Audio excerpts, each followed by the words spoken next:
Good evening. The now about to appear in the Pentagon. White House, where he listened along with everyone else to the president's statement. As a short statement, take a very few questions, and then he'll have to go. Mr. Secretary. Thank you very much, Pete. Just a short time ago, you heard the president announce that coalition forces of Operation Desert Storm have begun a large-scale ground operation against Iraqi forces inside Kuwait.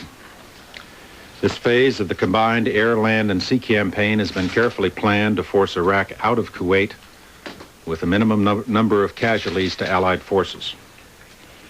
Up to now, we've been as forthcoming as possible about military operations. But from this point forward, we must limit what we say. We've now undertaken a major military operation. Allied military units are on the move. Their positions, movements, and plans must be carefully safeguarded. We must assume that the enemy is confused about what is happening on the battlefield, and it is absolutely essential that we not do anything inadvertently ourselves to clarify the picture for him.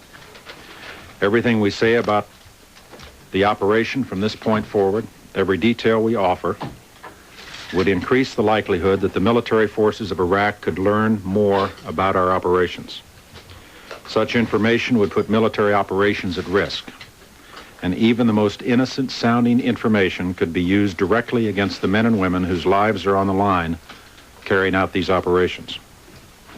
We cannot permit the Iraqi forces to know anything about what we're doing, and for that reason, I will not say anything tonight about the operation that is currently underway. We will have nothing to say about it for many more hours. When it is safe to begin discussing the operation, we will do so in as much detail as we prudently can. But for now, our regular briefing schedule here at the Pentagon and in Riyadh is suspended until further notice. I want to assure all of you that we understand our solemn obligation to the American people to keep them informed of developments. But I am confident that they understand that this policy is necessary to save lives and to reduce American casualties, as well as those of coalition forces. I will be happy to take a few questions about the background to the decision that's been made, but let me reemphasize once again, I will not answer any questions about the military operation underway, and at the end of my remarks, we will then, as I indicated previously, suspend all further briefings for the time being. Yes, sir. When did the president make the decision to go ahead with the ground war and to give Schwarzkopf the authority? Final decision, of course, to go forward wasn't really resolved until it was clear today that the deadline had come and gone and Saddam Hussein had refused to comply with the UN resolutions. But this has obviously been a massive undertaking with hundreds of thousands of people involved, enormous logistical planning, a great deal of preparation required to undertake this kind of operation. So for some period of time now, we've had a planning date and a planning hour that was selected by General Schwarzkopf based upon when he believed his forces would be ready, based upon when he felt we would have accomplished all we could with the air phase of the campaign by itself, based upon preparations of coalition forces, and that became a planning date. It was subject to change. We're leaving the NBC live coverage for the some period of time now.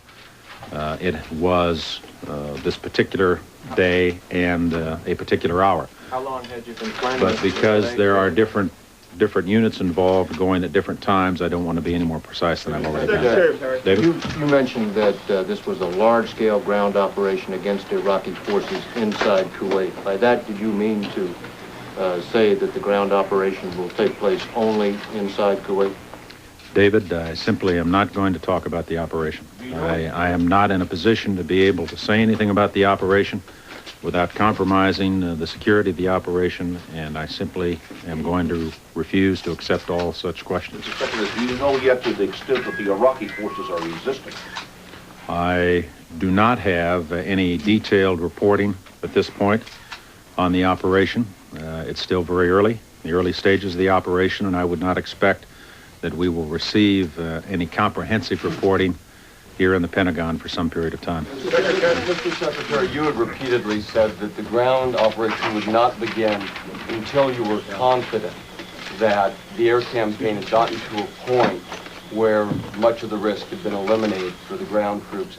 Can you share with us what the progress in the last 8 days has been, and why you are now confident that there is a minimal risk, or however you want to characterize it, for our ground troops? Well, I would not say that there is minimal risk. This is a major military operation against a well-equipped, well-fortified opponent.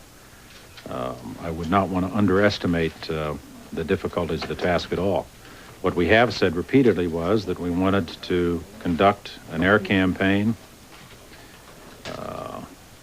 for as long as possible to destroy as much as possible of the Iraqi force, and to make it easier for us to undertake the ground phase of the operation when that became possible. We obviously have reached that point where we think it's appropriate to kick in the next phase of the campaign.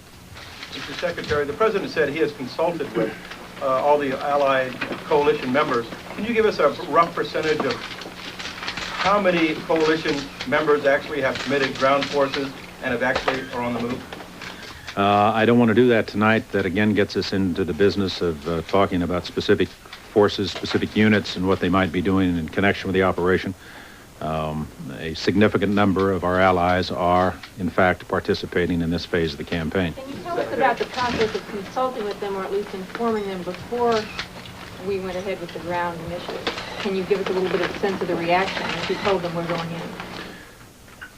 There's really been work at two levels. There's been work at the military level between General Schwarzkopf and the other commanders in the field in terms of planning the details of the operation and preparing the forces to carry them out. There's also been extensive consultation by the President and Secretary Baker with the political leadership of those nations involved. Mr. Secretary, the goal of this operation was to free Kuwait, and the Soviets up to this last moment had an agreement by the Iraqis to pull out of Kuwait. What was the sense of urgency to move down to extract Saddam Hussein from Kuwait in light of that agreement? Well, it's been stated repeatedly, but I'll state it again, that the only acceptable solution to this conflict is for complete compliance by the Iraqis with the UN Security Council resolutions.